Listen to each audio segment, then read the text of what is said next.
Hey, my friends, thanks so much for tuning in to this beautiful episode of Storytellers and Wild Creatives podcast. It's been a hot minute. I know life be lifin', but I'm super stoked for today because I am having a juicy conversation with the most delightful human, Jen Soul, who I have had the great pleasure of working with for the past 2 years. Jen, 2 years. I didn't realize No.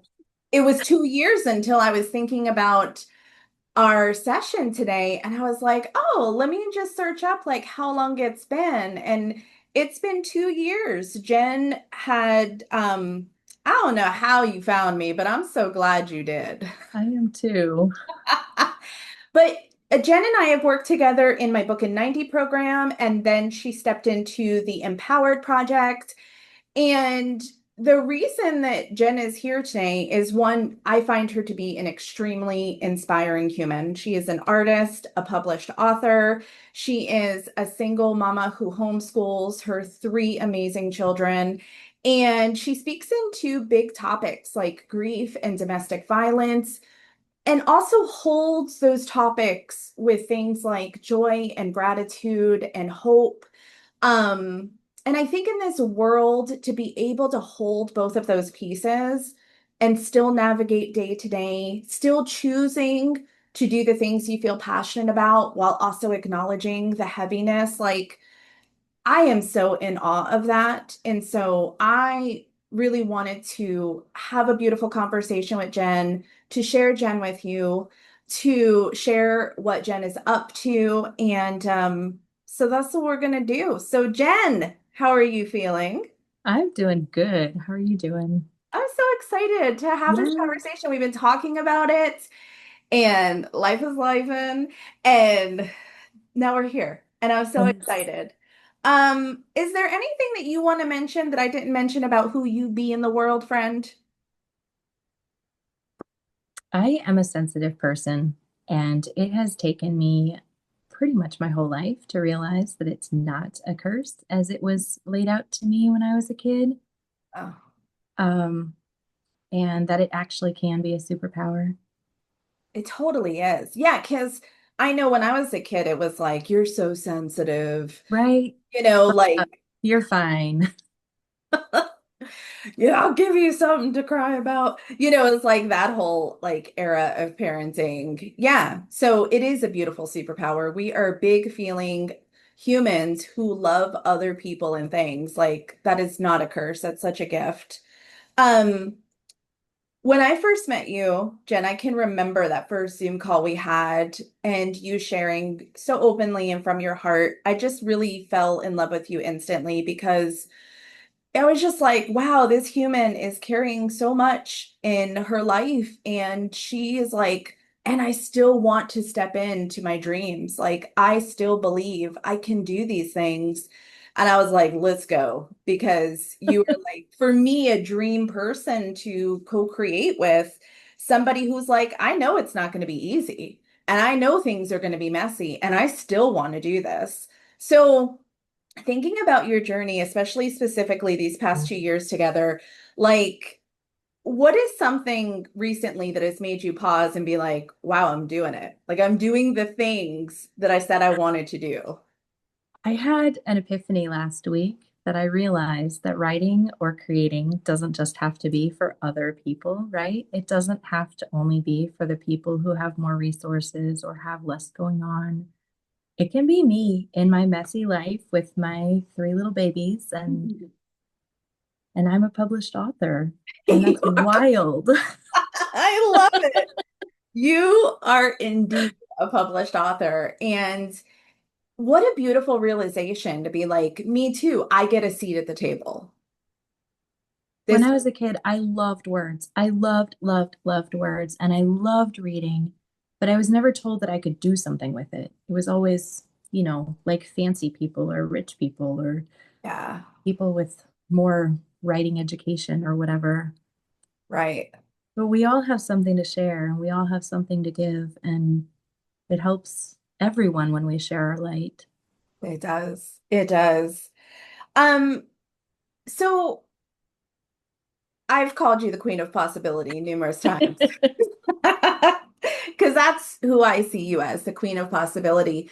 Like, when can you think of a time during this whole process of becoming a published author, like getting your work out into the world, that it felt impossible, and how did you navigate it?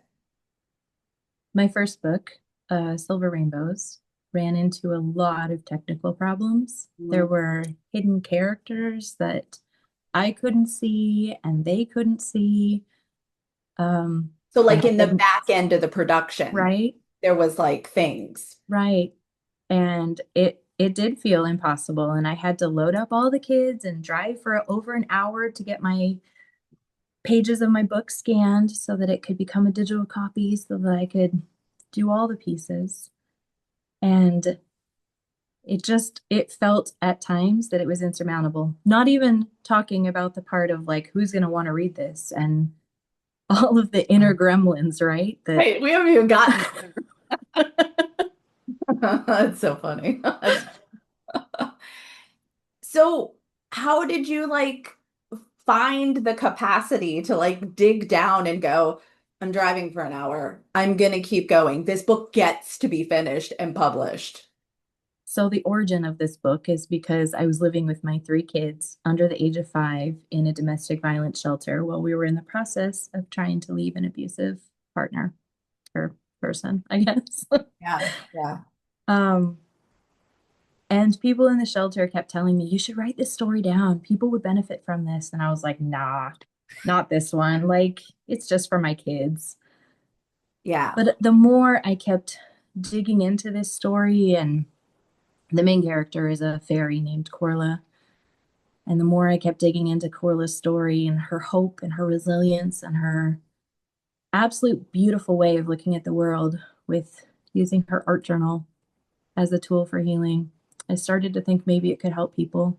Maybe it could just reach one family. Yeah. Because the one book that existed when my kids and I were living in this domestic violence shelter was some generic book about one kid who had something terrible happen and he didn't want to eat, he didn't want to go to school, and it wasn't helpful to our situation. Yeah. So I'm thinking about the journey of Silver Rainbows, this specific book, and the part where you're like, who's even going to read this, right?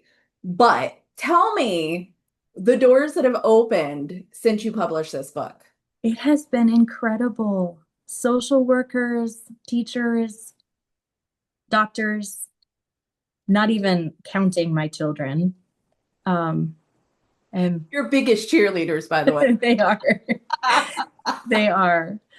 Um, my kids all love books, and they can't go anywhere without bringing a book along. And so books are a huge part of our family culture. And they've told me that this book is their favorite book, and that I am their favorite author, Oh, which is huge, ah, talk about big feelings. right? That just gets me. Wow. And every time we have to go to the doctor's office, my kids are talking about my book and did you read Mama's book yet? And And did you say recently that one of them was like, and leave a review? right, Yes. leave a review. Did you read Mama's book and leave a review? Oh, that is so good. I love that.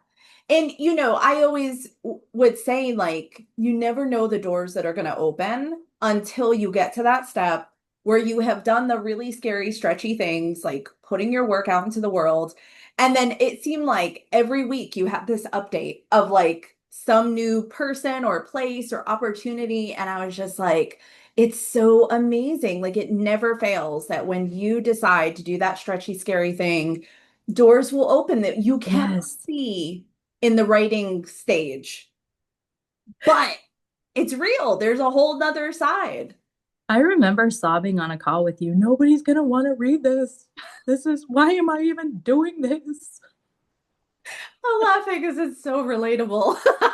Like, we're all like, this is dumb. Nobody's gonna want anything to do with this. And then we're like, keep going. So it's beautiful for me as somebody who has been on this journey to see you witness, oh, there are things that'll happen. There are people that want to read the book. There are people that are like, wow, this is beneficial.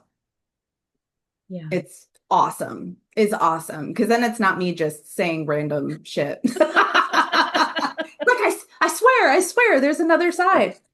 So, when I talk about you being an inspiring human, there's like, I could truly list just like 50 different things, but I really think it's because you are so fierce in like, you don't let stuff get in your way to become this like permanent obstacle. You acknowledge it. It's not like you're just floating through and these things just magically come together for you. It's like you are putting the blood, sweat, and tears into all of this.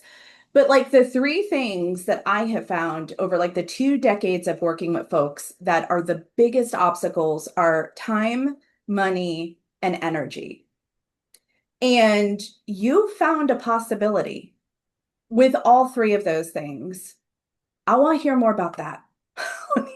Yeah. Inspire some folks. I feel like it's a choice. It is hugely about choice. Where do I want to put my time and my energy? And it's also very much about choosing not to do things as well, like Hmm. not spending my life in front of the TV or not spending my life, I don't know, social media or whatever. I don't have very high use of that, I guess. Um, but it's also figuring out what really matters Hmm. and what really lights me up. Yeah. And sometimes it means all the dishes don't get washed all the time, you know? And the world still turns. It does. Sometimes it means making a little nest by my feet so my kiddos can sit next to me when they're having a tough time and they're playing with Lego or whatever while I'm writing. Yeah.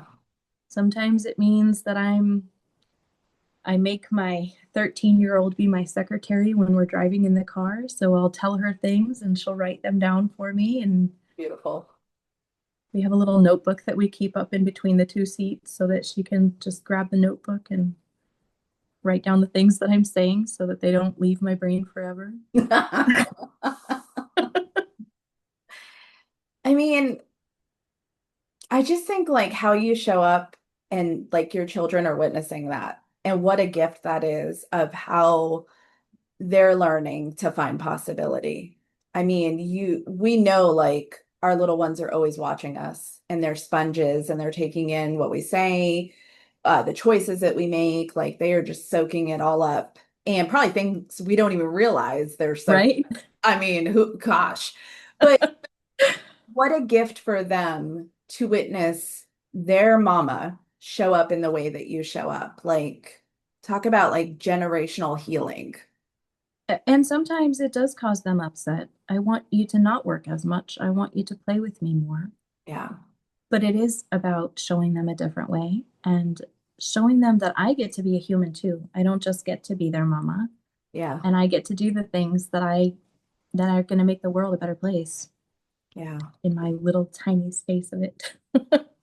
So, so good, friend. So tell us about these two beautiful books that you have published in the past 2 years. Yeah, so my first book was Silver Rainbows, which is about this little fairy who struggles Oh, because she has secrets and she can't tell anybody what's happening in her life. And she takes us on a journey through her anxiety and her fear and all the horrible things that happened to her. And it was couched very carefully. It might be a little triggering, but it was handled with a lot of grace and a lot of hope. yeah. And she shows us her art journal, Oh. dealing with her feelings and helping her process. And her mama for her is a really strong support. Mhm. Um, and she builds her imaginary castle in her mind where she's safe So good. and her abuser can't reach her. Um, and she realizes that our broken pieces make us beautiful. How's that? And she's not trying to say that nothing bad will happen. She's just saying it can happen, and here's how you can deal with it. And she has peace and light, and she's spreading joy and hope and resilience. And Wow. there might be more Corliss stories happening at some point. There Oh, was a whole series that I told my kids.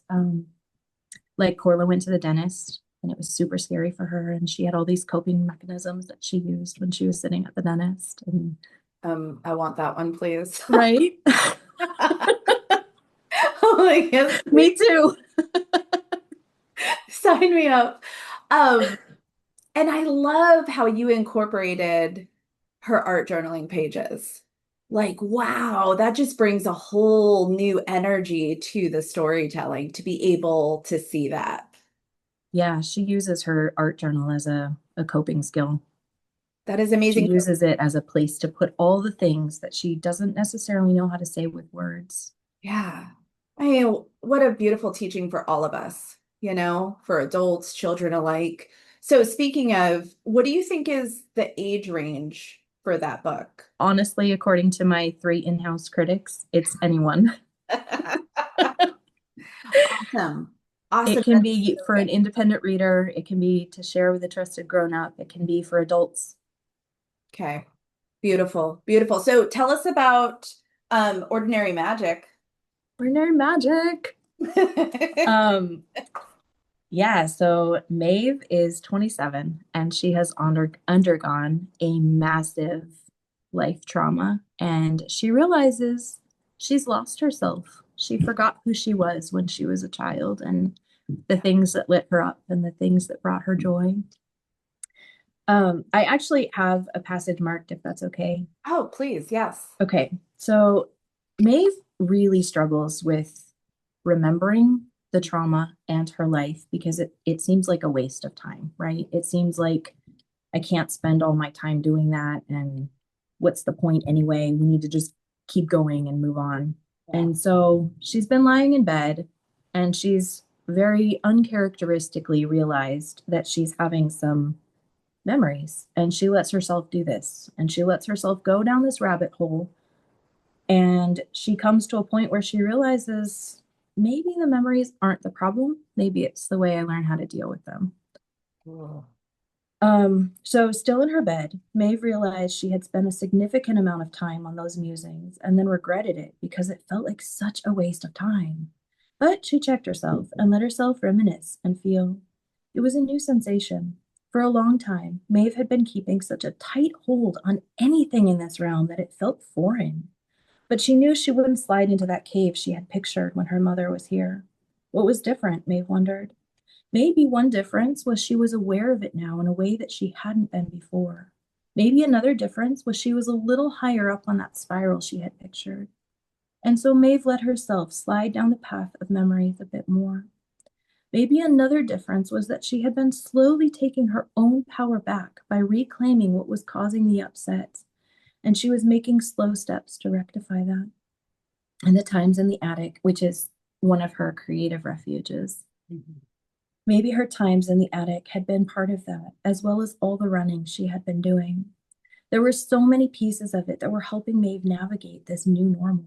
It was such a funny word, Maeve mused. What was normal anyway? And did Maeve really want it? Well, she certainly wanted more of that feeling of alive. It felt good to be an active participant in her life and the world.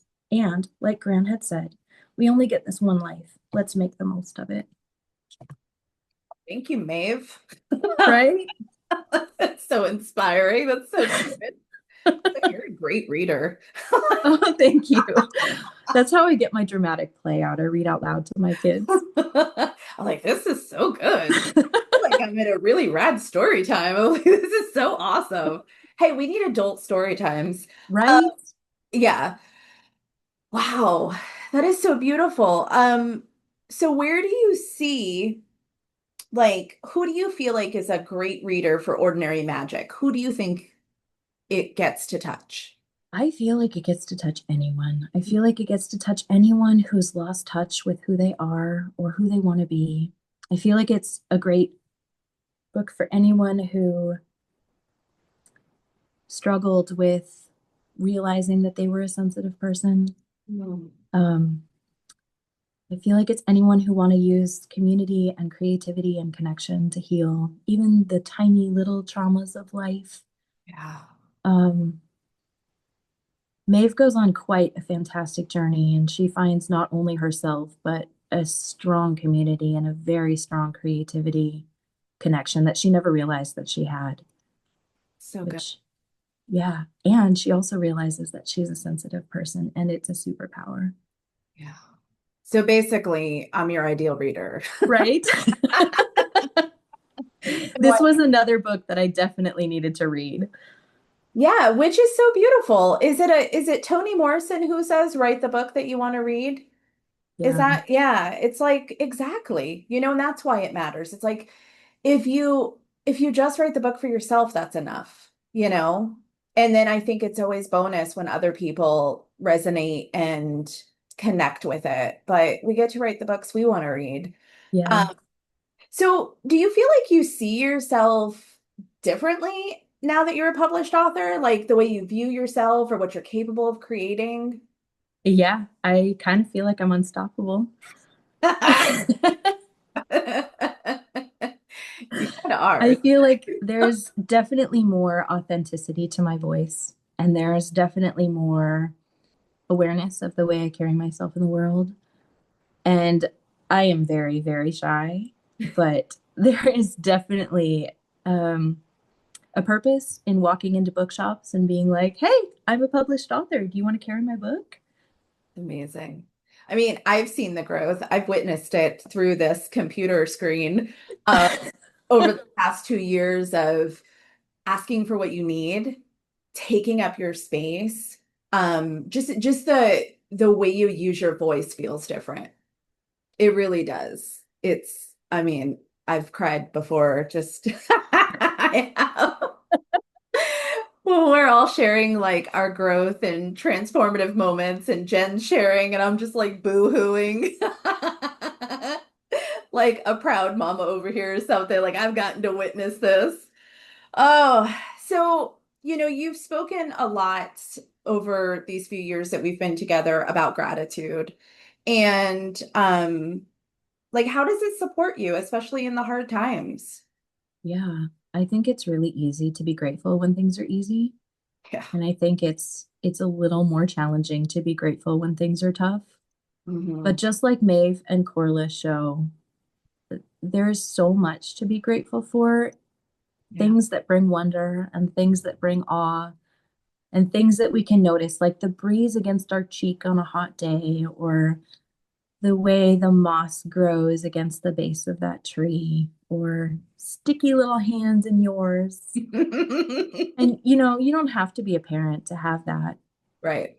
Just to take a different lens and to slow down a little bit and Yeah. notice the things that are beautiful or the things that are peaceful, or toilet paper to wipe your butt because I'm grateful I don't have to use leaves. I mean, but like it's real and true that sometimes I catch myself about maybe something I'm complaining about, and we're human beings. We're gonna vent, we're gonna complain. That is true. And also, like, I have clean drinking water. Right? And I think about the enormous amount of people who don't.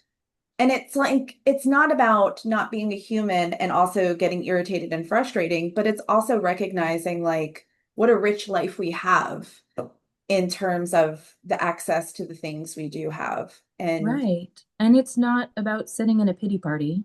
It's mm-mm, about recognizing this is hard and also it can be beautiful. yeah, so true. I mean, I feel that a lot. And I feel like I'm definitely in an era of my life right now where I'm pulling away from so much of the technology, and I'm really being in this noticing of life. Yes. And it's like it's beautiful. Like I'm loving it. There's a part of me that feels a little guilty. Huh? Like, I don't know why, because sometimes we feel guilty about things. But like just noticing this world that we live in and how amazing and magical it is, even in the And like, hard times. yeah, and like Maeve's Graham says, we only get this one life. Let's be an active participant in it instead of just a visitor. Yeah. Yeah, we're really responsible for what we, like you said earlier, it was a choice, right? Choosing what to let in and choosing what to release for now. And it's like Yeah. we have choice about that. And with along with gratitude, you also speak into hope. So I'm curious what that means to you right now in your life, especially with the world being in what I don't even know the adjective.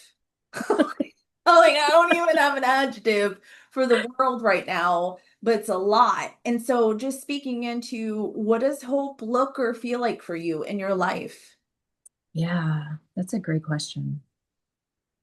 I feel like hope is connected to wonder in a lot of ways. Hmm.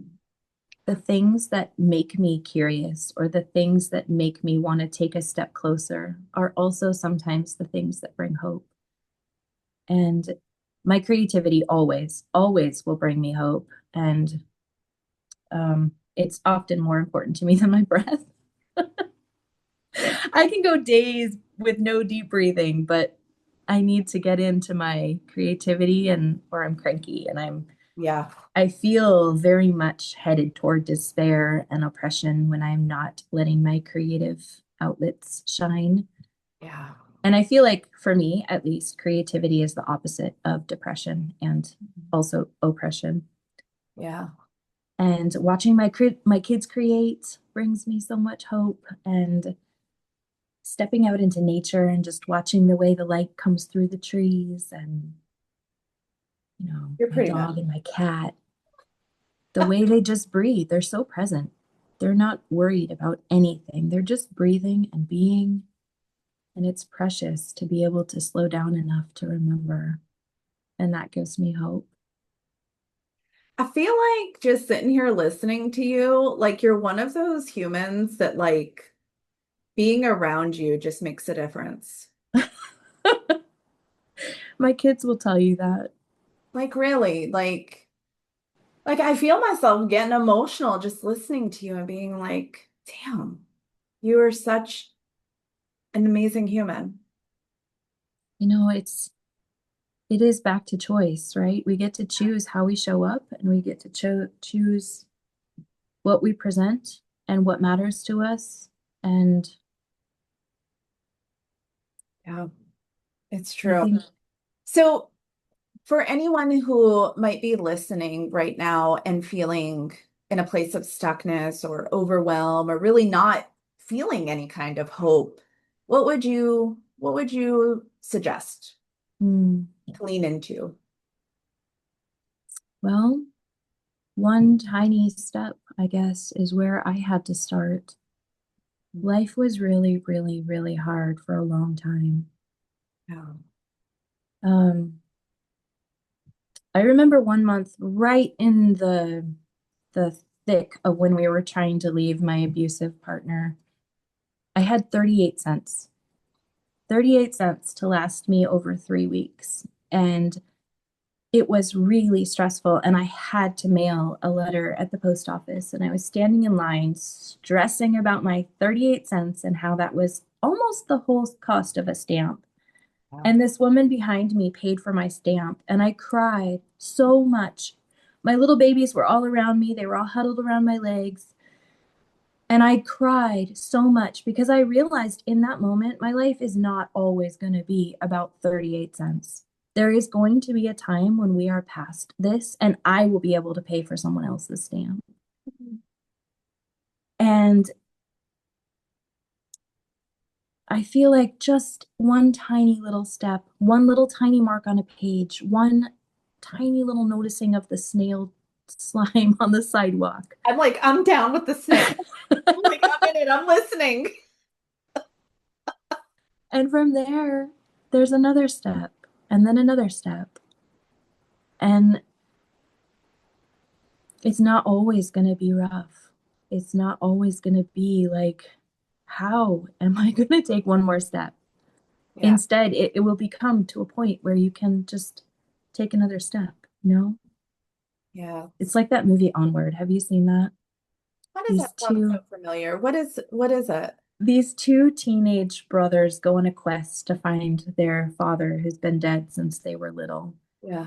And they have to cross this invisible, or they have to cross this chasm. And the youngest brother has to believe with every step that he's crossing this chasm. He's literally creating his bridge with every step that he's taking. Mhm. And it feels like life sometimes, you know? Yes. Wow. I'm like, that sounds so familiar. I'm gonna have to look it up and see if I've seen it. It's one of my kids' favorites. I love that. Girl, I am over here like feeling my big feelings. It's just, it's so real. It's like when you're in that place of stuckness, everything can feel so heavy. Sometimes when I feel like if I'm in like a depressive moment, time period, like I feel like I'm wearing a weighted blanket. And it's like, how do you get from up from under that? But just listening to you, it's like reminding ourselves it's not always going to look this way. Like it's not always going to feel this way. And like, what is that tiny little slice of something that I can do to create some movement to like shift from that darkness into some kind of light? It's just such a good reminder. Right? Even just moving color around on a paper, Yeah. Oh my gosh, even it's so taking a true. bite of food and savoring it. Yeah. It's true though. Sometimes just drinking water, like just like reminding myself I'm alive. I get to have the hydration. Like it is. It doesn't have to be some mountain of a movement, right? It is, I think the most potent steps are those one after the other tiny steps, right? It's just like one step, and then we'll take another, and then we'll take another.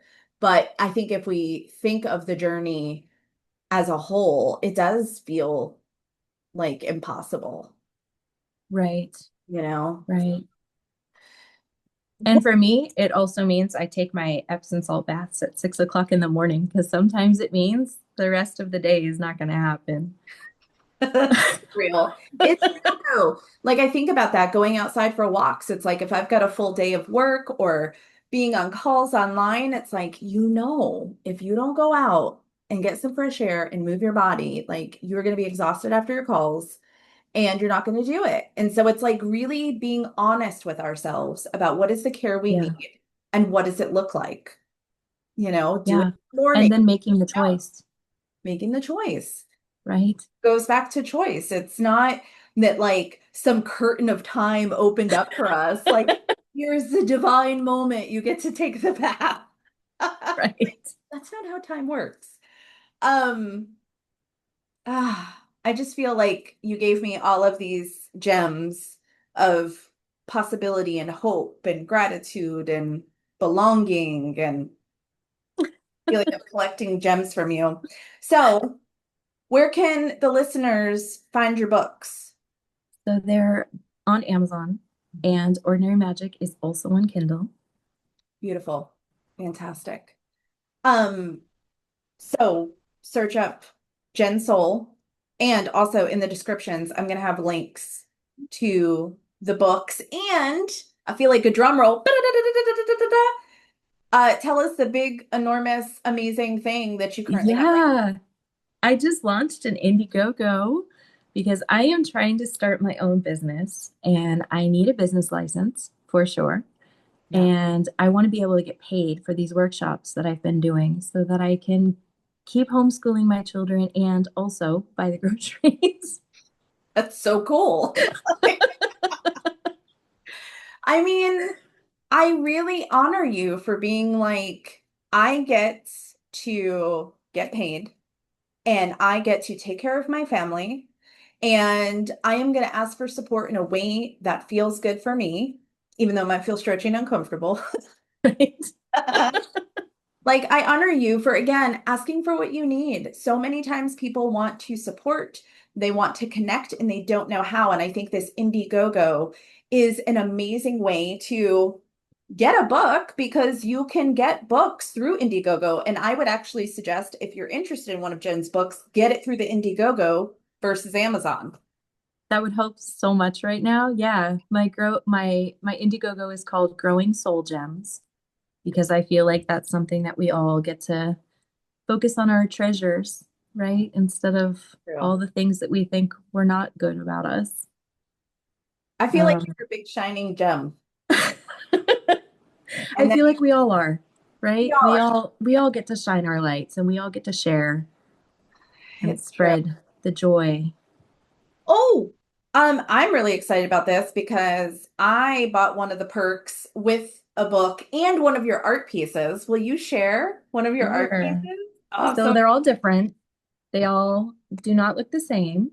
so will we randomly get one? You will randomly get one, Which is so yes. fun. And it will be whatever one you're supposed to end up with. I totally believe that 100%. There's things like this, like you look lovely today with Oh, well, cute thank little mirrors. you. Right? Like that one I love. Okay. Okay. I'm so excited. There's sweet little wall hangings that have different sayings, Oh, these are so great. um, like keep your spirit, keep your spark, keep blooming. Look at that. Um, Oh, they're all handmade, they're all reclaimed and upcycled. Um, and there's this little one, create the art you wish to see. oh my gosh. Yeah. They are This is gorgeous. something that my kids and I do. We use art a lot to help us process and heal and connect with each other and ourselves. Yeah. And it feels like every time someone sees something that my kids or I have created, they feel an emotional connection to it, which I feel is so important. There is nothing like getting a handmade gift. Like, really, that is to me one of the greatest things ever that somebody could give me. So I'm excited. I'm gonna let the universe send me whichever one the universe thinks I need. I'll be in a place of trust.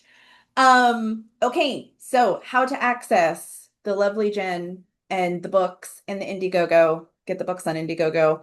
I will put links in the description. Um, is there anything else you would like to share, Jen?